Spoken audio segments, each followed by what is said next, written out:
नमस्कार मित्रांनो. आज आपण एक विषय जो खूप महत्त्वाचा आहे, जो महाराष्ट्र कर जे महाराष्ट्रातले नागरिक आहेत विशेष करून त्यांच्यासाठी खूप महत्त्वाचा आहे. मागच्या अधिवेशनमध्ये माननीय आमदार रोहित पवार यांनी सुद्धा या संस्थेच्या या MSIDCच्या संस्थेच्या बाबतीत दोन प्रकरण समोर आणले होते.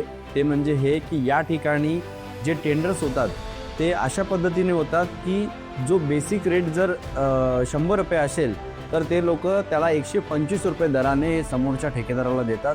असे माननीय आमदार यांनी दोन प्रश्न उपस्थित केले होते. आता हा जो प्रश्न आहे हा तशाच काही प्रकारचा आहे, परंतु हा थोडासा छोट्या रकमेचा आहे. त्यांच्या भाषेत जर बोलायला गेलो तर जेव्हा माननीय आमदारांनी जेव्हा प्रश्न उपस्थित केला होता तो हजारो कोटींचा होता. हा 400 कोटींचा विषय आहे. 400 कोटींचे हे निविदा आहेत रस्ता सुरक्षा बाबतीत जे MSIDCने निविदे काढलेले आहेत. विशेष ह्याच्यामध्ये बाब अशी आहे जी लक्ष वेधण्यासारखी आहे. ह्या ज्या टेंडर्स आहेत ह्या IRC, मॉर्थ आणि CVC गाईडलाईन्स अंतर्गत ह्याची निर्मिती केली जाते. ह्याचा जो निविदा पुस्तक आहे तो त्या कायद्याच्या अंतर्गत बनली जाते. परंतु MSIDCचे जे MD आहेत, जे चीफ इंजिनियर आहेत, त्या लोकांनी त्यांचं असं म्हणणं आहे आम्ही स्वतः याचे मालक आहोत, आम्ही जे बोलू तेच कायदे आम्ही याच्यामध्ये टाकणार. तर अशाच काही पद्धतीचे त्यांनी कायदे त्यामध्ये टाकलेले आहेत. त्या संबंधित सगळ्या कायद्याची आपण त्या विभागाला रीतसर पत्र दिलेलं आहे आणि ते कुठे चुकलेत, त्यांनी त्या निविदे पुस्तकमध्ये काय अट टाकलेली आहे आणि कायद्यानुसार काय अट असावी हे सगळं आपण त्यांना खुलासा करून दिलेला आहे. सदर पत्र देऊन 8 दिवस झाले. मी स्वतः 8 दिवसापासून त्यांच्या मागे लागलो आहे, परंतु त्यांनी मला आश्वासनं अशी दिले की नाही आम्ही हे विश्वासात घेतोय, आम्ही ह्याच्यामध्ये बदल करतोय, लवकरच आम्ही ते कोरिएंडम टाकणार वगैरे वगैरे. असे बरेच 7-8 दिवस झाले त्यांचा हा खेळ चालू आहे. परंतु त्यांनी खूप उत्तम प्रकारची डोके त्यांनी त्यामध्ये लढवलेला आहे. आचारसंहिता चालू असताना त्यांनी आचारसंहितेमध्ये गेले 15 दिवस झाले टेंडर पब्लिश करून 15 दिवसाच्या आतमध्ये त्यांनी हे 400 करोडच्या टेंडरचा निकाल काढण्याचा प्रयत्न केलेला आहे. या संबंधित ज्या पद्धतीने मी पत्रव्यवहार केलेला आहे त्या संबंधित ज्या इतर कंपन्या आहेत जे त्यांचे प्रतिस्पर्धक आहेत तर त्या लोकांनी सुद्धा माननीय उच्च न्यायालयामध्ये रिट पिटिशन दाखल केलेली आहे की हे कशा पद्धतीने चुकीचं या लोकांनी निविदा काढलेला आहे. शासनाचा मित्रांनो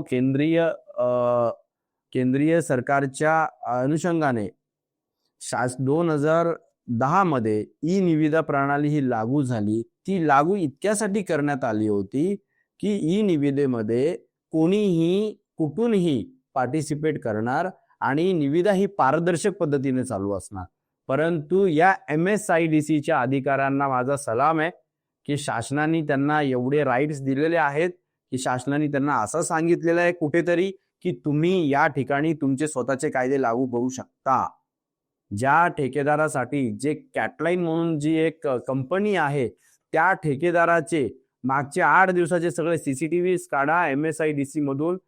त्या कॅटलाईन कंपनीचे जे कर्मचारी आहेत किंवा मालक आहेत किंवा ती जी टीम आहे ती या ऑफिसमध्ये अशा पद्धतीने वावरत होती की जणू काय तो ऑफिस नाही, तो त्यांचा घर आहे, त्यांचं ऑफिस आहे.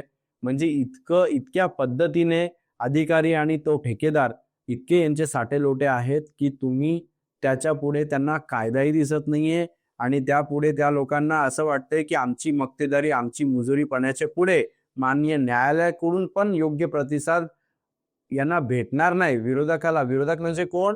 जे पारदर्शकपणाने निविदा बीद करणारे लोक, म्हणजे त्यांना हे विरोधक म्हणतात, हरकत नाही. परंतु आमचं स्पष्ट मत आहे की या 11 जे निविदा आहेत हे सगळे 11 निविदे आहेत.